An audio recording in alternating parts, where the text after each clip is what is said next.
नमस्कार dear friends, आप सभी कैसे हैं। उम्मीद करता हूं कि आप बहुत अच्छे हैं।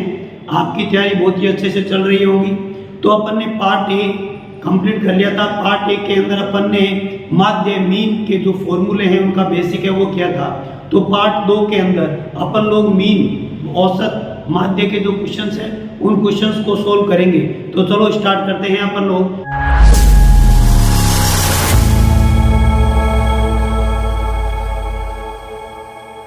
एक्सरसाइज 13.1 एक्सरसाइज 13.1 का फर्स्ट क्वेश्चन है जो आपके स्क्रीन पर है। क्वेश्चन क्या है? विद्यार्थियों के एक समूह द्वारा अपने पर्यावरण सचेतना अभियान के अंतर्गत एक सर्वेक्षण किया गया जिसमें उन्होंने एक मोहल्ले के 20 घरों में लगे हुए पौधों से संबंधित निम्नलिखित आंकड़े एकत्रित किए। प्रति घर माध्य पौधे संख्या ज्ञात कीजिए। तो अपन को माध्य पौधों की संख्या ज्ञात करनी है। तो अब बात करते हैं कि इसके अंदर अपन को एक माध्य का फॉर्मूला कौन से प्रोसेस से अपन इस माध्य को औसत ज्ञात करेंगे। तो आपको क्या करना है कि जो मैंने बेसिक बताया था, जो पार्ट ए है, जो पार्ट ए के अंदर जो भी नए विद्यार्थी हैं जो आज फर्स्ट टाइम देख रहे हैं वो सबसे पहले आपका जो ये आई बटन नजर आ रहा है, इस आई बटन में पार्ट ए वाला लिंक दिया हुआ है, वहां से जाकर पुराना वीडियो देख लें। उसके अंदर आपको पता चल जाएगा कि अपन को कौन से क्वेश्चन के अंदर माध्य की कौन सी विधि का प्रयोग करना है। यदि क्वेश्चन में माध्य की विधि का प्रयोग का यूज किया बोला हुआ है तो उसी विधि का प्रयोग करेंगे।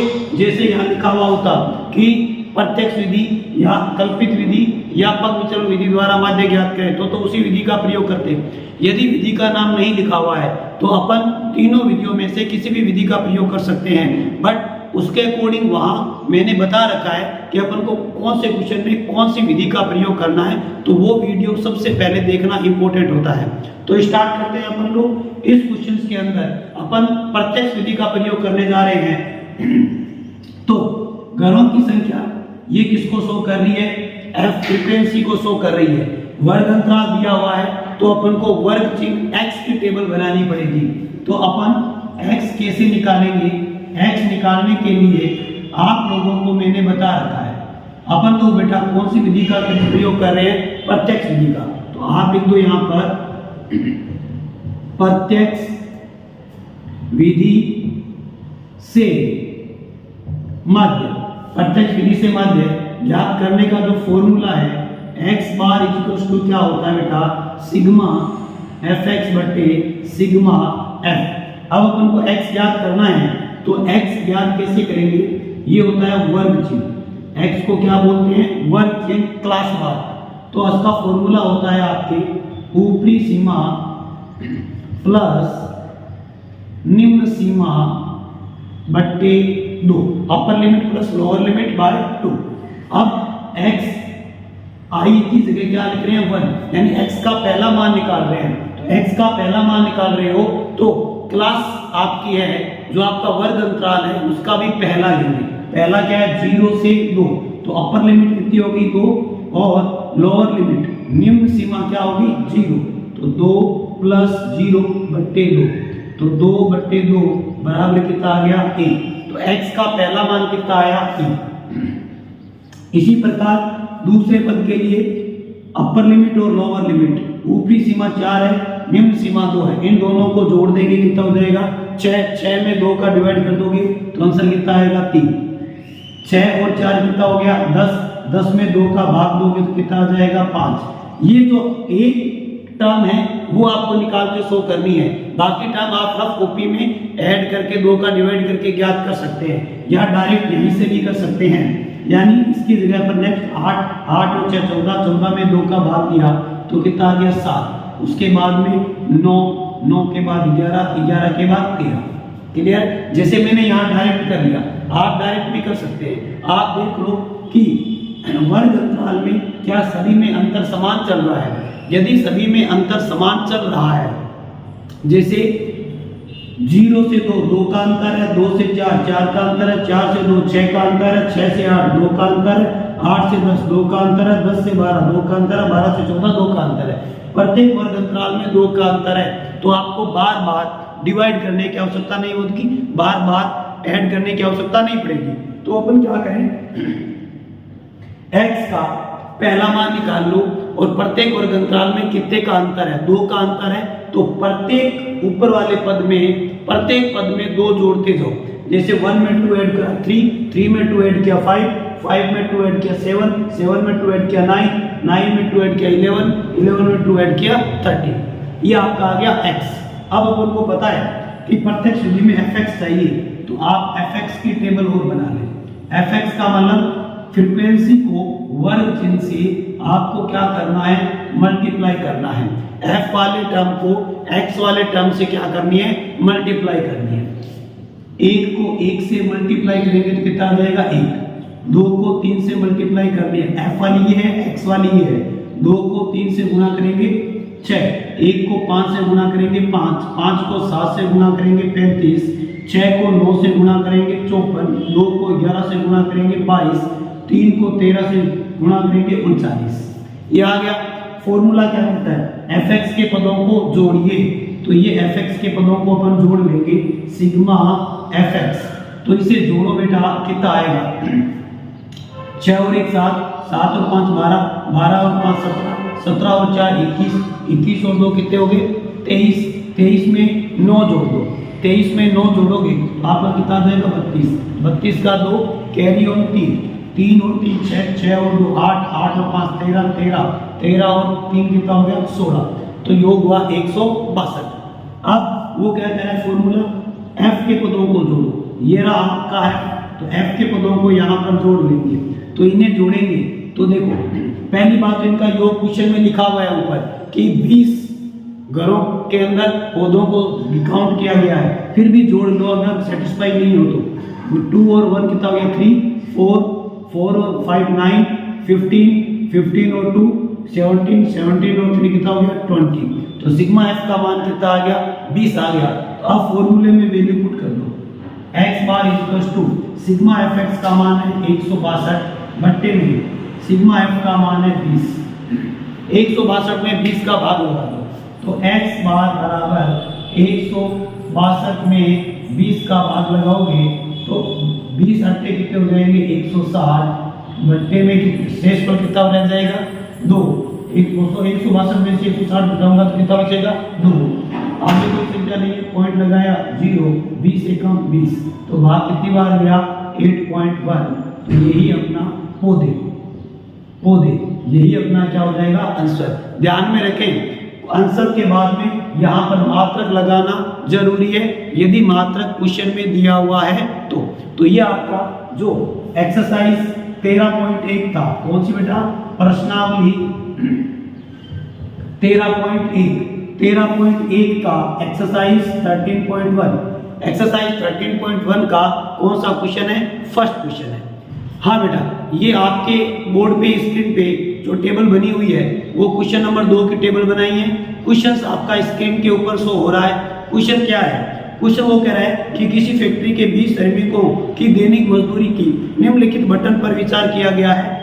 आपको एक उपयुक्त विधि का प्रयोग करते हुए फैक्ट्री में श्रमिकों की माध्य दैनिक मजदूरी ज्ञात करनी है। तो वही अपन विधि का नाम नहीं है, विधि अपने अकॉर्डिंग प्रयोग करनी है। वो आपको कौन सी उचित विधि लगती है उसका प्रयोग कर सकते हैं। बट मैं इस क्वेश्चन के अंदर जिस विधि का प्रयोग करने जा रहा हूँ वो विधि अभी भी कौन सी विधि है, प्रत्यक्ष विधि का ही प्रयोग करूंगा। अब मैं प्रत्यक्ष विधि का क्यों प्रयोग कर रहा हूँ, आगे आपको दूसरी विधि का भी बताऊंगा प्रयोग करके। इसलिए कर रहा हूँ कि जिस विधि में मैं आपको बता दूं आपको गुणा करना मल्टीप्लाई करना इजी होता है, वहां तो आप प्रत्यक्ष विधि का प्रयोग करो। जहां पर आपको मल्टीप्लाई करना हार्ड लगता है, जैसे बड़ी मल्टीप्लाई है, आपको मल्टीप्लाई करना हार्ड और इजी क्या होता है, गुणा इजी करने का मतलब है कि गुणा आप फटाफट कर दें, पेन की आवश्यकता ना पड़े, वो इजी मल्टीप्लाई कहलाती है। जब भी किसी क्वेश्चन में मल्टीप्लाई के लिए आपको पेन उठाने की नौबत पड़े तो वो गुणा हार्ड है। तो जो हार्ड होगा उसमें अपन लोग दूसरी विधि का प्रयोग कर लेंगे, तो इसमें आसानी से मल्टीप्लाई हो जाएगी। तो चलो स्टार्ट करते हैं। तो अब अपन ये आपके दैनिक मजदूरी किसमें वर्ग अंतराल में दी हुई है, ये आपके श्रमिकों की संख्या किसमें दी हुई है 12 दी हुई है। तो अपन लोगों को सबसे पहले जो कॉलम क्रिएट करना होगा वो आपका क्या है एक्स वर्ग चिन्ह का। तो पहले फॉर्मूला लगाते हैं कि प्रत्यक्ष विधि से माध्य। अब प्रत्यक्ष विधि से माध्य ज्ञात करेंगे तो x X bar equals to sigma F X बट्टे सिग्मा एफ। तो इसमें x निकालना पड़ेगा, तो x बराबर क्या होता है, वर्ग चिन्ह। तो वर्ग चिन्ह का फॉर्मूला बेटा ऊपरी सीमा प्लस निम्न सीमा बट्टे 2, upper limit plus lower limit by 2। तो अब अपन x का पहला मान निकालेंगे, तो पहला वर्ग अंतराल लेंगे 120, 100 से 120, अपर लिमिट 120 है प्लस लोअर लिमिट कितनी है 100 बट्टे में 2, ये कितना हो गया 220 बट्टे 2। तो इसे सॉल्व करेंगे तो आंसर कितना आएगा 110। तो आपके x का जो पहला मान आया वो पहला मान कितना आया 110। अब प्रत्येक में देखो मैंने कहा था ना लिखते वक्त 100 से 120, 20 का अंतर 120 से 140, 20 का अंतर 140 से 160, 20 का अंतर 160 से 180, 20 का अंतर 180 से 200, 20 का अंतर, सभी में अंतर समान है। तो अपन को ज्यादा टाइम को बचाते हुए अपन क्या करेंगे, प्रत्येक इस एक्स में प्रत्येक पद में 20-20 जोड़ते चलेंगे। 110 में 20 जोड़ा 130, फिर 20 जोड़ा 150, फिर 20 जोड़ा 170, फिर 20 जोड़ा 190। अब आप चाहिए जो इसका आप पांचों पद ज्ञात करोगे, अपर लिमिट प्लस लोअर लिमिट, 200 में 180 जोड़कर 2 का डिवाइड करेंगे तो अपना आंसर 190 ही आएगा। उम्मीद करता हूँ ये बात आप सभी को अच्छी तरीके से समझ में आई होगी। अब अपन कौन सा प्रत्यक्ष विधि के लिए fx, तो अपन fx वाला पद ज्ञात करते हैं। तो अब fx वाला पद ज्ञात करते हैं तो अपन को क्या करना है बेटा, मल्टीप्लाई करना है।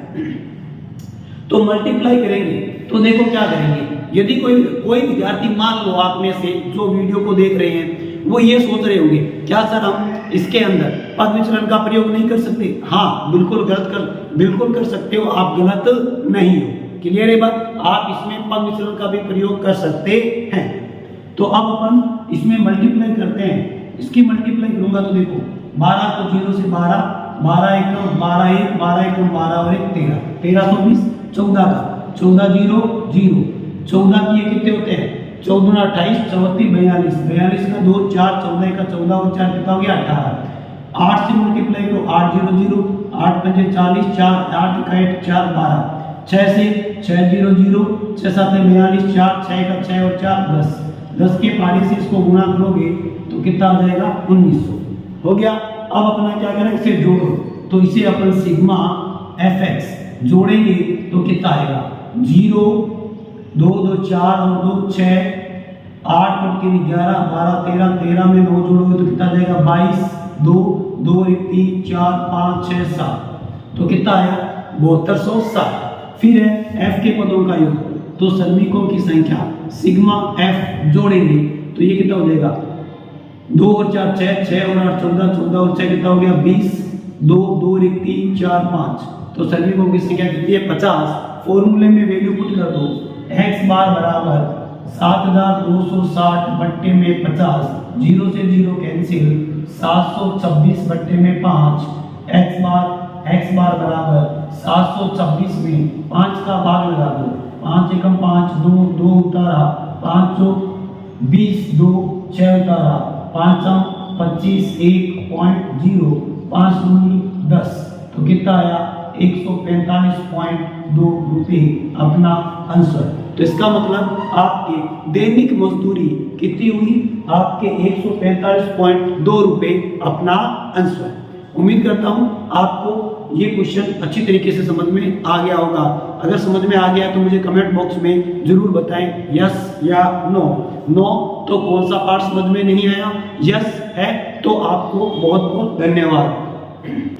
साथ ही वीडियो को अपने दोस्तों में शेयर करें, वीडियो को लाइक करें और अपने दोस्तों में से ज़्यादा शेयर करने की कोशिश करें ताकि सभी विद्यार्थियों तक ये वीडियो पहुंच सके। अब स्टार्ट करते हैं क्वेश्चन नंबर 3। का क्वेश्चन नंबर 3 है वो आपके सामने स्क्रीन पर है। क्वेश्चन क्या लिखा है, निम्नलिखित पटल एक मोहल्ले के बच्चों के दैनिक जेब खर्च दर्शाता है। माध्य जेब खर्च कितने रुपए है, 18 रुपए है। तो लुप्त बारंबारता f का मान ज्ञात कीजिए। तो अपन को इस क्वेश्चन के अंदर लुप्त बारंबारता ज्ञात करनी है। तो मैं आपको बता दूं आपकी एनसीईआरटी की बुक के अंदर जो ये क्वेश्चन लुप्त बारंबारता का है अब सपोज करो यहाँ ए की लुप्त बारंबारता है, यही क्वेश्चन दिया हुआ है आपके एनसीईआरटी की बुक के अंदर, बट आपको मैं आपके नॉलेज के लिए बता दूं बेटा, यहाँ पर एक बारंबारता लुप्त है तो आपके लिए क्या पता होना चाहिए, एक तो सिग्मा एफ का मान या तो ये पता होना चाहिए, या फिर आपका माध्य का क्वेश्चन है तो माध्य पता होना चाहिए, दोनों में से कोई एक पता होना चाहिए। अगर जैसे मान लो वो कह दे कि सिग्मा एफ है, आपके बारंबारताओं का योग है आपके 60 है सपोज दैट, तो अपन क्या करेंगे, इनका योग किसके बराबर रख देंगे 60 से और f का मान आ जाएगा। ये तो सबसे आसान क्वेश्चन है। यही अगर मान लो माध्य दिया हुआ है, जैसे मान लो ये दिया हुआ है माध्य जेब खर्च कितने रुपए है, 18 रुपए है, उस केस में अपन माध्य के फॉर्मूले की सहायता से अपन लोग इस क्वेश्चन को सोल्व करेंगे। वही बात है, आप किसी भी विधि का प्रयोग कर सकते हैं, बट मैं इसके अंदर भी प्रत्यक्ष विधि का प्रयोग कर रहा हूँ। क्यों कर रहा हूँ, क्योंकि डाटा है वो छोटे और इजी डाटा है, मैं मल्टीप्लाई आसानी से कर सकता हूँ, इसलिए इस क्वेश्चन के अंदर मैं किस विधि का प्रयोग करने जा रहा हूँ, मैं प्रत्यक्ष विधि का प्रयोग करने जा रहा हूँ। तो कहने का मतलब क्या हुआ, आपको माइंड में क्या ध्यान में रखना है, अगर एक फ्रीक्वेंसी अननोन है उसे ज्ञात करते हो तो अपने पास दो ऑप्शन में से कोई एक ऑप्शन क्वेश्चंस में मिलेगा, या तो बारंबारताओं का योग दिया हुआ मिलेगा, वो नहीं दिया हुआ होगा तो माध्य दिया हुआ होगा, दोनों डाटाओं में से कोई एक डाटा एक आंसर अपन को पता होना चाहिए, तो अपन एक अननोन फ्रीक्वेंसी ज्ञात कर सकते हैं। मान लो किसी बच्चे का जवाब आए कि सर हमें यहाँ पर दो फ्रीक्वेंसी अननोन है उसे ज्ञात करना है, तो फिर कैसे ज्ञात करेंगे, उस केस में आपको क्वेश्चन के अंदर 100% बारंबारताओं का योग दिया हुआ मिलेगा और माध्य का क्वेश्चन है तो माध्य दिया हुआ मिलेगा, तो बारंबारताओं के योग से एक इक्वेशन बन जाएगी और माध्य के फॉर्मूले से दूसरी इक्वेशन बन जाएगी, और दोनों इक्वेशन को सोल्व करके दोनों अननोन फ्रीक्वेंसी का मान ज्ञात कर सकते हैं। आपके एनसीईआरटी की बुक में ऐसा कोई क्वेश्चन नहीं है, फिर भी अपन एक्सरसाइज को कंप्लीट करने के बाद मैं जब टेस्ट सीरीज चालू करूंगा उस वक्त आपको ये क्वेश्चन भी सॉल्व करा दूंगा। विश्वास रखिए, मेरे से जुड़े हो तो मैं आपको एक एक पॉइंट्स के बारे में गहराई से अध्ययन कराऊंगा। ये जो आपका सुपीरियर नाम है वो ऐसे ही नहीं रखा गया है, प्रत्येक विद्यार्थी को प्रत्येक क्वेश्चन के बारे में उससे रिलेटेड एक एक पॉइंट्स को क्लियर किया जाएगा। क्लियर है, तो अब अपन स्टार्ट करते हैं। अब अपन मैं प्रत्येक विधि का प्रयोग कर रहा हूं, तो मुझे बेटा यहाँ क्या निकालना पड़ेगा, x, क्या निकालना पड़ेगा x। तो पहले मैं माध्य के लिए फॉर्मूला लिख देता हूँ, x bar equals to sigma fx बटा सिग्मा f। तो x निकालेंगे, x इक्वल्स टू क्या हो जाएगा बेटा, ऊपरी सीमा प्लस निम्न सीमा बट्टे में 2, एक वैल्यू निकाल कर बता दो, x1 पहला वर्ग, तो पहला वर्ग अंतराल क्या, पहला वर्ग है अंतराल क्या है 11 से 13, तो 13 प्लस 11 बट्टे 2, तो ये आपका कितना हो गया 24 बट्टे 2 बराबर 12। तो x का पहला मान है वो आपके सामने कितना आया बेटा, वो आपके सामने आया 12। समझ में आया होगा, क्लियर है, समझ में आया है तो फटाफट यस कमेंट में कमेंट कर दो यस। उसके पश्चात अपन लोग आगे दूसरा पद निकालेंगे, तो अब देख लो बार बार वही आप चेक कर लो कि अंतर कितने का है। यदि सभी में अंतर समान है तो ही सीधा डायरेक्ट लिखेंगे, अंतर समान नहीं है तो स्टेप स्टेप वाइज मन में या रफ कॉपी में माइंड में डायरेक्ट अपन जोड़ो और जोड़कर 2 का भाग देते हुए चलते बनो। तो अपन यहाँ पर सभी में 11 से 13 2, 13 से 15 2, 15 से 17 2, 17 से 19 2, 19 से 21 2, 21 से 23 2, 23 से 25 2, सभी में 2 का गैप है, तो अपन आप x का एक पद निकाल दो और आगे 2 ऐड करते जाओ प्रत्येक पद में। 12 में 2 जोड़ा 14, 14 में 2 जोड़ा 16, 16 में 2 जोड़ा 18, 18 में 2 जोड़ा 20, 22 और 24। x आ गया अपने पास। अब fx निकालेंगे, fx निकालेंगे तो f और x के पदों को क्या करेंगे बेटा, f और x के पदों को अपन गुणा करेंगे। 12 को 7 से गुणा किया 84, 14 को 6 से गुणा किया 84, 16 को 9 से गुणा करेंगे तो 16 9 में कितने होते हैं 144, पहाड़े भी आने चाहिए। 18 को 13 से गुणा करना है तो 18 ये कितने होते हैं 18 का 18, 18 गुना 36, 18 दिए 54, 5 18 का 18, 18 और 5 कितने हो गए 23, 234। 20 को f से गुणा करेंगे तो ये कितना हो जाएगा 20f। 22 को 5 से गुणा करेंगे 110। 24 को 4 से गुणा करेंगे तो 24 का 24, 24 दूनी 48, 24 तीन 72, 24 चौकू 96। तो गुणा करोगे तो कितना आ जाएगा 96। क्लियर है बात। अब फॉर्मूला क्या कहता है, fx के पदों को जोड़ो। तो ये रहा fx का पद, इसे जोड़ देंगे। अब इसे जोड़ेंगे तो इसे जोड़ेंगे कैसे, देखो जब आप लोग मेरा सिग्मा fx करेंगे ना, तब ये जो आपके अननोन फ्रीक्वेंसी वाला पद आ रहा है इसे साइड में रखो, प्लस 20f इसे मैंने क्या किया साइड में रख दिया, 20f साइड में रख दिया। अब दूसरे पदों को जोड़ दो। अब इन पदों को जोड़ेंगे, 4 4 8 4 12 4 16, 16 और 6 22, 22 का 2 80 लगे 2, 8 और 8 16, 16 16 और 4 20, 20 और 3 23, 23 और 2 कितने हो गए 25, 25 और 1 26, 26 में 9 जोड़ो तो कितना हो जाएगा 35, 35 का 5 8 से 5 कितने चले गए 3, 3 और 1 4, 4 और 5 6 और 1 7, तो कितना आ गया 752। तो सिग्मा fx का योग होता है 752 प्लस 20 है। उसी प्रकार क्वेश्चन में है सिग्मा f के पदों का योग, तो इसे भी जोड़ दो। इसके अंदर अननोन फ्रीक्वेंसी कौन है f, इसे साइड में रख दो f को।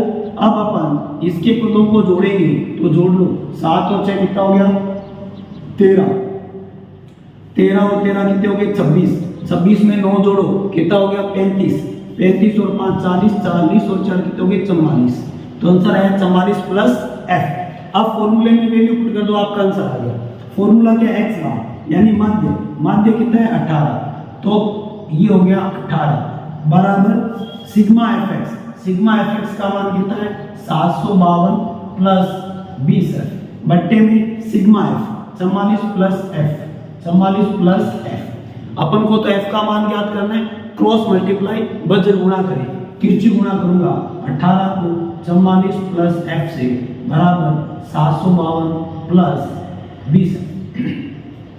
अब 18 के अंदर गुणा करो, 18 44 को 18 से गुणा करेंगे तो 18 का 4 पड़ेंगे, 18 का 18, 18 2 36, 18 54, 18 72, 72 का 2 80 5 7, 18 72, 72 में 7 जोड़ोगे तो कितना हो जाएगा 79 प्लस 18 को f से गुणा करेंगे 18f बराबर 752 प्लस 20। अब 4 4 एक तरफ ले दो, 4 4 एक तरफ, कहने का मतलब जो अननोन फ्रीक्वेंसी वाला टर्म है उसे एक तरफ ले आओ और जो आपके नंबर्स वाला टर्म है उसे आप दूसरी तरफ ले जाओ। तो अपन पक्षांतरण करेंगे तो 752 752 का पक्षांतरण किया इधर तो माइनस का 752 बराबर 20f, 18f का उधर पक्षांतरण किया तो माइनस का 18f।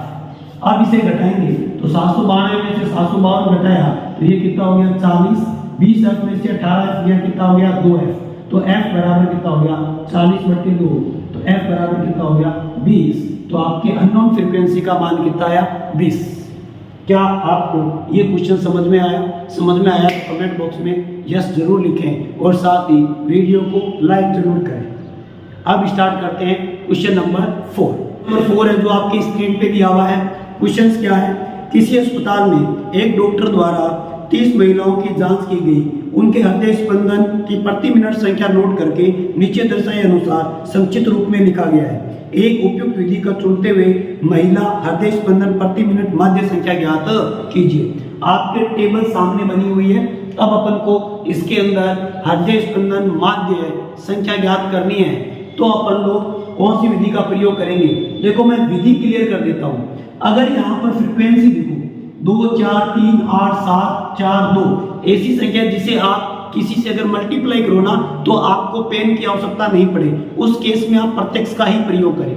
पेन की आवश्यकता पड़े उस केस में आप पग विचलन की विधि का प्रयोग करें। तो अब यहाँ पर अपन इसे करेंगे तो सबसे पहले चेक कर लो कि वर्ग अंतराल सतत है या असतत। सतत और असतत क्या होता है वो भी मैंने पार्ट 1 के अंदर सब कुछ अच्छे तरीके से समझाया है। ये क्यों बता रहा हूँ, ये आपके पॉइंट्स इसलिए बताए जाते हैं ताकि बच्चे को किसी क्वेश्चन को सोल्व करते समय ज्यादा टाइम वेस्ट ना करना पड़े, फटाफट क्वेश्चन जल्दी सोल्व कर ले। क्लियर है बात। अब जैसे इस क्वेश्चन पढ़ेंगे, ये 68, 68, 71, 71, 74, 74, 77, 77, ये अगर क्रॉस आपके लिमिट्स इक्वल है तो आपका सतत वर्ग अंतरा कहलाता है, रेगुलर आपकी क्लास कहलाती है।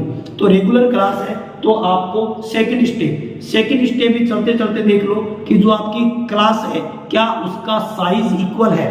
तो साइज जैसे 65 से 68 3, 68 से 71 3, 71 से 74 3, 74 से 77 3, 77 से 80 3, 80 से 83 3, 83 से 86 3, प्रत्येक क्लास का साइज कितना है? 3 है। क्लियर है। साइज कैसे चेक करते हैं? 68 में से 65 घटा के चेक कर लो तो कितना आएगा? 3। सभी में अगर साइज 3 आ रहा है तो आपको बार बार वर्ग चिन्ह, यहाँ पर जो अपन x ज्ञात करते हैं तो x को बार बार सोल्व करने की आवश्यकता नहीं पड़ेगी। एक बार तो आपको सोल्व करके शो करना पड़ेगा, फर्स्ट टर्म को तो आपको सोल्व करके दिखाना पड़ेगा, उसके पश्चात आपको सोल्व करने की आवश्यकता कतई नहीं पड़ेगी। तो अपन x का पहला कौन सी विधि का प्रयोग कर रहे हैं? प्रत्यक्ष विधि का। तो यहां लिख रहा हूं प्रत्यक्ष विधि से मान तो x बार बराबर सिग्मा fx बटे सिग्मा f। तो x का एक टर्म निकाल दो, ऊपरी सीमा प्लस निम्न सीमा बट्टे में 2। तो x का पहला पद, पहला वर्ग अंतराल क्या है? 68 और 65, यानी ऊपरी सीमा 68 है, निम्न सीमा 65 है, बट्टे में 2। इसे जोड़ोगे तो 8 5 13 का 3 इसे पाइए 6 6 12 और 1 13, 133 बटे 2। इसे 2 का डिवाइड करो, 6 दूनी 12,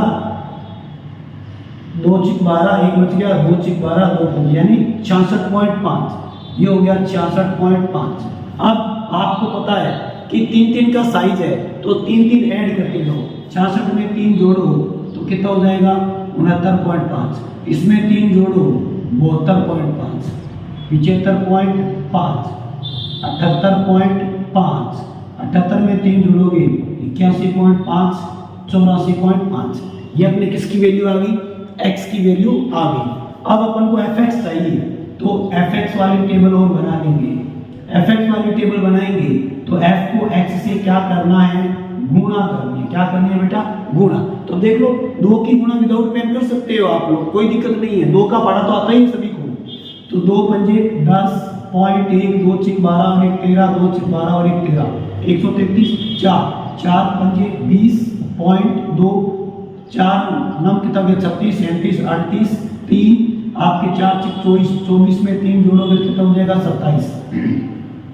3 का पढ़ा, 3 पंजे 15.1, 3 दूनी 6 और 1 7, 3 7 21, 8 पंजे 40.4, 8 पंजे 40 और 4 44, 4 8 7 56, 56 और 4 7, 7 पंजे 35, 3 7 8 56, 56 में 3 जोड़ोगे 59, 5 7 7 49, 49 में 5 जोड़ोगे तो कितना हो जाएगा? 54, 4 पंजे 20, 2 4 1 4 और 2 6 और 4 8 1 32, 2 पंजे 10, 1 2 चौक 8 और 1 9, 2 8 16।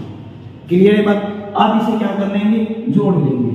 अब इसे आप लोग ऐड करेंगे, सिग्मा fx ऐड करोगे तो 5 और 5 10, 10 का 0.1, 9 और 1 10, 16, 25, 25 और 4 29, 29 और 7 कितना हो गया? 36, 36 और 8 कितना हो गया? 44, 44 और 3 कितना हो गया? 47, 4 4 6 और 4 10, 12, 12 और 4 16, 16 और 0 16, 1 17, 17 और 7 कितने हो गए? 24, 24 और 3 27, 2 2 और 1 3, 3 6, 6 और 5 11, 11 और 6 17, 17 और 2 19, 19 और 2 21, 21 और 1 22, 2277। उसी प्रकार सिग्मा f को भी जोड़ देंगे, सिग्मा f। तो सिग्मा f का मान कितना आएगा? 4 और 2 6, 6 और 7 13, 13 और 8 कितने हो गए? 21, 21 में 3 जोड़ा 24, 24 और 4 28, 28 और 2 30, कितना आ गया? 30। अब इसे सोल्व कर दो, x बार इक्वल्स टू कितना हो गया? 2277 बट्टे में कितना है? बट्टे में आपका 30। अब 2277 में किसका भाग लगा दो? 30 का भाग लगा दो। अब 30 का भाग कैसे लगाओगे? अब भाग भी नहीं लगाना था तो मेरे अकॉर्डिंग इसे 3 से भाग लगा दो और 10 का, यानी इसे ऐसा लिख सकता हूँ क्या? ये शॉर्ट तरीका देख लो, 2277 3 × 10, 3 का भाग लगाना इजी है, लगा दो। कैसे? x भाग 3 7 21 1 17 3 5 15 2 3 9 27, कितनी बार गया? 759, बट्टे में कितना है? 10। अब 10 का भाग लगा दो तो कितना आएगा? 75.9। ये अपना क्या हो जाएगा? आंसर हो जाएगा। उम्मीद करता हूँ वीडियो आपको अच्छी तरीके से समझ में आया होगा। क्वेश्चन 5 है वो आपके स्क्रीन पर है। क्वेश्चन क्या लिखा हुआ है? किसी फुटकर बाजार के में फल विक्रेता पेटियों में रखे आम बेच रहे थे। इन पेटियों में आमों की संख्या भिन्न भिन्न थी। पेटियों की संख्या के अनुसार आमों का एक बटन निम्नलिखित है। एक पेटी में रखे आमों की माध्य संख्या ज्ञात कीजिए, और माध्य संख्या ज्ञात करने के लिए आपने किस विधि का प्रयोग किया है? एक उचित विधि का प्रयोग कीजिए। तो वो विधि अपन को चूज करनी है, वो अभी जिक्र कर लेंगे। बट आप देख रहे होंगे स्क्रीन पर जो मैंने टेबल बनाई है, इस टेबल को मैंने यहाँ पर एक कॉलम है वो ब्लैंक छोड़ा है। क्यों छोड़ा है? ये आपको नहीं छोड़ना, ठीक है, ये मेरे को समझाने के लिए छोड़ना पड़ा। आप जब अपने कॉपी में करोगे तो आपको ये जो आपके आमों की संख्या वाला आपका वर्ग अंतराल वाली सारणी है, इसे आप सॉल्यूशन में लिखने की आवश्यकता नहीं है, आपको ये वाली लिखनी है।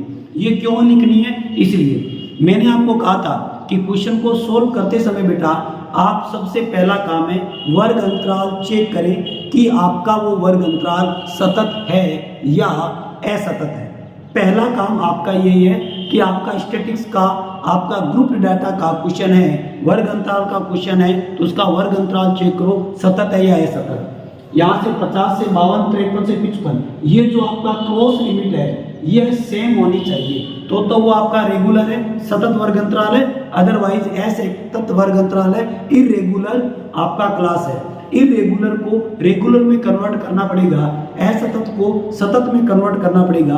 तो वो सतत में कन्वर्ट करके लिखूंगा, वो यहाँ लिखूंगा। इसलिए मैंने बोला जब आप सॉल्यूशन करो तो ये वाला मत लिखना, मेरे को समझाने के लिए लिखना पड़ा। क्लियर है बात? अब असतत वर्ग अंतराल को पहला काम ये है कि सतत में कैसे बदलें। आप देखो जो आपकी क्रॉस लिमिट है, क्रॉस लिमिट के बीच में कितने का डिफरेंस है? 52 से 53 1, 55 से 56 1, 58 से 59 1, 61 से 62 1, यानी प्रत्येक में 1 का डिफरेंस है। तो उसको सतत कैसे करेंगे? जितने का डिफरेंस है उसका हाफ यूज करोगे, जितने का डिफरेंस है उसका आधा यूज करोगे। तो 1 का आधा कितना होता है? 0.5। जो आपका हाफ आया उस हाफ को प्रत्येक क्लास के अंदर, प्रत्येक वर्ग अंतराल के अंदर ऊपरी सीमा में तो जोड़ना है और निम्न सीमा में से घटाना है। तो वो चीज यहाँ क्या लिखेंगे? अपन लिखेंगे वर्ग अंतराल सतत करने के लिए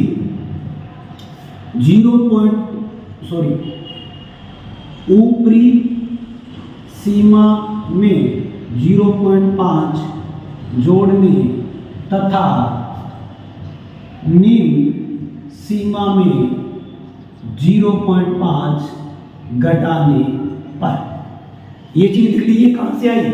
आपको जो क्रॉस लिमिट है उसका डिफरेंस देखना है, डिफरेंस का आधा, डिफरेंस का हाफ। आपको प्रत्येक वर्ग अंतराल के ऊपरी सीमा को तो ऐड करना है और निम्न सीमा में से घटाना है।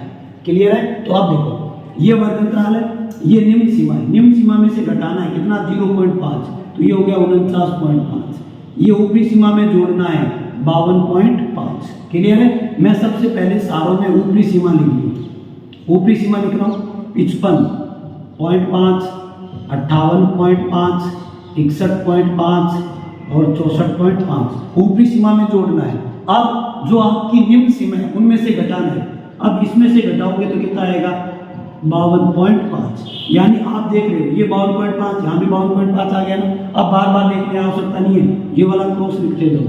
55.5, 58.5, 61.5। उम्मीद करता हूँ ये आपको अच्छी तरीके से समझ में आया होगा। आमों की संख्या। अब आपका जो सॉल्यूशन करोगे, हल करोगे, उसमें बेटा ये वाली रो है आपको बनाने की आवश्यकता नहीं है। मैंने क्यों बनाई? इस रो से मेरे को ये रो आपको सिखानी थी, इसलिए बनाई। उम्मीद करता हूँ आपको समझ में आ रहा होगा। अब वही अपन क्या निकाल रहे हैं? x निकाल रहे हैं। तो यहाँ पर x निकाल कर बता दो, ऊपरी सीमा प्लस निम्न सीमा बट्टे 2। तो x का पहला मान निकाल कर 100 कर दो। ऊपरी सीमा का मान कितना है 52.5, निम्न सीमा का मान कितना है 49.5 बट्टे 2। इसे जोड़ोगे तो आपका कितना आएगा 102 बट्टे में 2, आंसर कितना आया 51। x का पहला मान कितना आया 51। क्लियर है? अब आप देखो सभी में कितने कितने का अंतर है। 52.5 में से 49.5 घटा के देखोगे तो आपका अंतर कितने का आएगा 3 का। 55.5 में से 52.5 3, 58.5 में 55 3, 61.5 58.5 3, 64.5 में 66.5 3। सभी वर्ग अंतराल का साइज है वो कितना आ रहा है 3। तो बार बार आपको जोड़कर 2 का भाग देने की आवश्यकता नहीं है, सीधा 3 ऐड करते जाओ। 51 51 में 3, 54 57 60 और कितना हो जाएगा 63। सभी में 3 3 जोड़ते दो, ये आपका x आ गया। अब बात आती है कि गुरुदेव कौन सी विधि का प्रयोग करोगे। अब आप मुझे बताओ 15 को 51 से, 110 को 54 से, 135 को 57 से मैं डायरेक्टली मल्टीप्लाई तो नहीं कर सकता, मुझे तो रफ का यूज करना ही पड़ेगा।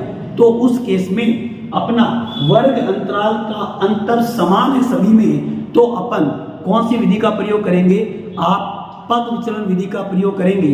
तो पद विचलन विधि का प्रयोग करेंगे तो आप यहां लिख दो पद विचलन विधि से क्या ज्ञात कर रहे हैं, माध्य है। तो आपका x बार बराबर पद विचलन विधि का फॉर्मूला लिख दें, a plus sigma F you बट्टे सिग्मा एफ गुणा h, ये लिख दिया। अब आपको पता होना चाहिए बेटा कि u कैसे ज्ञात किया जाता है। u होता है स्टेप डेविएशन पद विचलन। तो u कैसे ज्ञात किया जाता है बेटा, u ज्ञात किया जाता है x माइनस a अपॉन में h। h पता हो, a पता हो। a क्या होता है, कल्पित माध्य, वो मैंने पार्ट ए में अच्छे तरीके से समझा रखा है। तो पार्ट ए को देखना मोस्ट इंपॉर्टेंट है। तो आप न्यू विद्यार्थी हैं तो पहले पार्ट ए को देखें, फिर आप पार्ट बी में आए। तो ए मैंने कहा था बेटा, आपकी बुक कहती है कल्पित माध्य होता है, वर्ग चिन्ह है उसका मध्यमान होता है, वर्ग चिन्ह है उसका मध्यमान होता है। तो मैं क्या कहता हूं, मैंने वहां पार्ट ए में बता रखा टीआर मेथड, यानी Tolaram Saran. My name is Tolaram Saran, तो मेरे द्वारा आजाद किया गया मेथड टीआर मेथड। उसका रीजन ये है कि बेटा जब अपन खुद को मानना है कि ए वर्ग चिन्ह के कोई सी भी पद का मान यूज कर सकते हैं, तो अपन बीच वाला ही क्यों करें, अपन तो पहले वाला भी तो यूज कर सकते हैं। बीच वाला यूज करोगे तो ऊपर वाला नेगेटिव, नीचे वाला पॉजिटिव, दोनों अर्थ आएंगे। तो अपन क्या करते हैं, मैं क्या मानता हूं, मैं सभी बच्चों को जो ए है वो वर्ग चिन्ह का प्रथम वैल्यू को मानते हैं, जिससे अपन क्या हो इजीली क्वेश्चन है वो सोल्व हो जाता है। अपन को कोई बीच में प्रॉब्लम क्रिएट नहीं होती है, प्लस माइनस का झंझट नहीं रहता है। तो अपन ए को क्या करेंगे, माना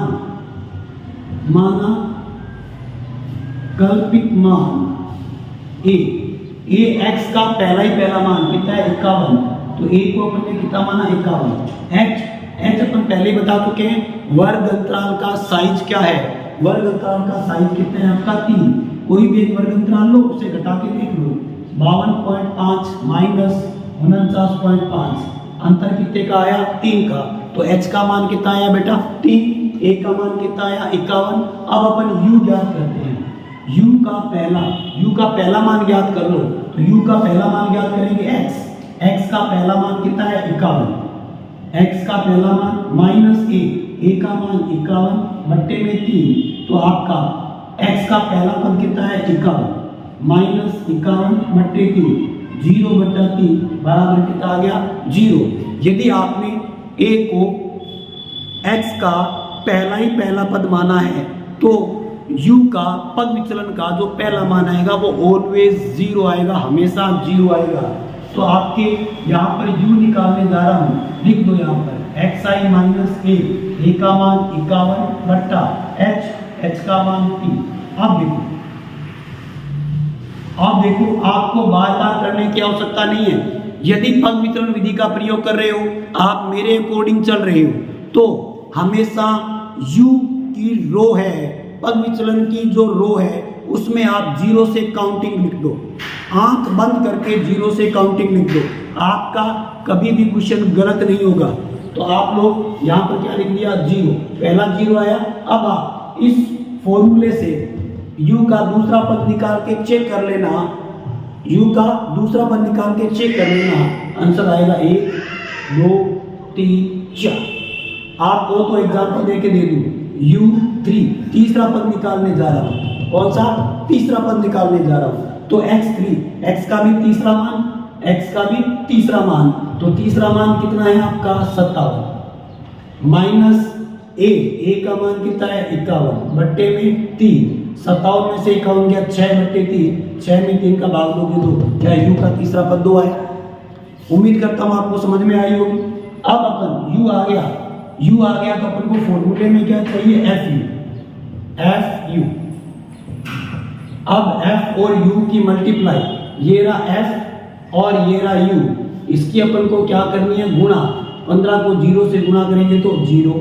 अब गुणा करना आसान है ना, 110 को 1 से गुणा करोगे 110, 135 को 2 से गुणा करोगे 270, 115 को 3 से गुणा करोगे तो कितना जाएगा 3 पंजे 15, 3 एकम 3, 3 एकम 3 और 1 कितना 4, 345। फिर 25 को 4 से गुणा करोगे तो कितना आ जाएगा 100। अब इसे क्या कर दो, वो कह रहा है सिग्मा, फॉर्मूला क्या कहता है सिग्मा एफ यू कर दो, सिग्मा एफ यू, इसे जोड़ो कितना आ जाएगा 5, फिर कितना आ जाएगा 8, 8 4 12, 1 2 1 और 1 कितना हो गया 2 5 6 7 और 1 8, 825। और फॉर्मूला सिग्मा एफ को भी जोड़ दो, कितना आएगा 5 10 15 20, 2 2 2 4 5 6 7 8 9 10, 1 और 1 2 3 4, कितना आ गया 400। अब अपन फॉर्मूले में वैल्यू पुट करेंगे,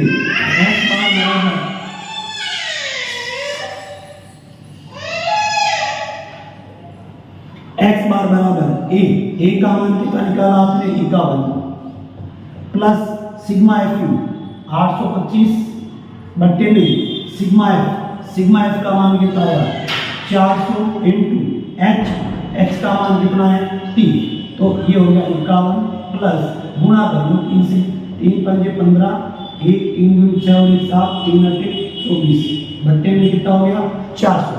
अब इसे सोल्व करेंगे तो वही एक स्मार्ट स्टूडेंट है वो सोल्व कैसे करता है, वो ऐसे करता है 2475 बट्टे 400 को 4 इंटू 100 लिख लेता है। क्यों? क्योंकि 4 का भाग देना क्या होता है इजी होता है। अब 4 के पहाड़े से इसे काट दो, कैसे काटेंगे देखो, 2475 में आपको नहीं काटना आता तो 4 का भाग दे देंगे, 4 6 24, 0 7 उतार दिया, 4 एकम 4 3, 5 उतार दिया, 4 8 32, 3 रह गया 0.0, 4 7 28, 2 0, 4 5 20, कितना आया बेटा 51 प्लस 618.75 बट्टे में कितना है 100। अब 100 में कितने जीरो है 2 जीरो है, तो 0.2 कदम कहाँ चला जाएगा लेफ्ट साइड की ओर बढ़ जाएगा। तो ये हो गया 51 प्लस ये 2 कदम आ गया है तो 6.1875। तो अब आप लोग डायरेक्ट कर सकते हो क्या 51 प्लस 6.1, 7 की वजह से आपको क्या लिख सकते हो 9। ये कैसे, जो वैल्यू पॉइंट के तीसरा स्थान 5 या 5 से बड़ा है तो पॉइंट का दूसरा स्थान 1 प्लस हो जाता है। अब इसे ऐड करेंगे तो कितना हो जाएगा 51 में 6 जोड़ोगे 57.19, अपना क्या हो जाएगा बेटा आंसर हो जाएगा। उम्मीद करता हूँ आप सभी विद्यार्थियों को अच्छी तरीके से समझ में आ रहा होगा, सभी विद्यार्थी एंजॉय कर रहे होंगे। तो बेटा ये था अपना क्वेश्चन नंबर 5।